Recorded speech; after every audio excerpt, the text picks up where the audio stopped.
In 2007, e-cigarettes were introduced to the American market. Now, nearly 40% of seniors in high school report having vaped at some point in the past year. Vaping is an epidemic brought to us once again by the big tobacco companies trying to get everyone hooked on nicotine. The same companies responsible for hiding the harm of cigarettes for decades. My fellow Congresspeople, we must pass this bill because public service campaigns are successful, because we need to curb underage usage, and because the effects are still so widely unknown.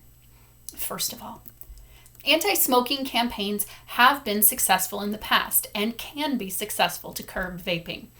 The 2014 Tips from Former Smokers campaign led to 1.8 million smokers who tried to quit, according to the CDC in 2016.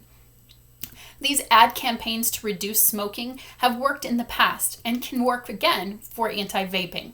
This bill will follow that framework to reduce vaping as well.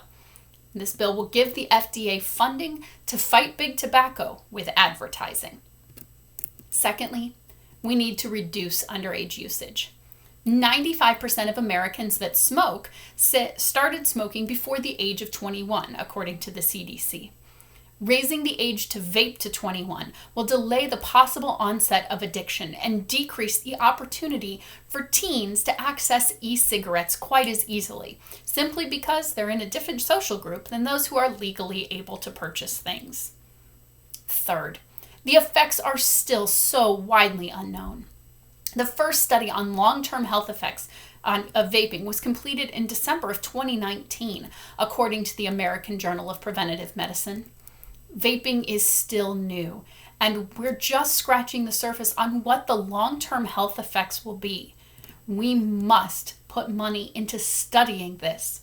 This bill increases the funding for research, rather than trusting the big tobacco companies to police themselves, something they've proved time and again they don't have the ability to do.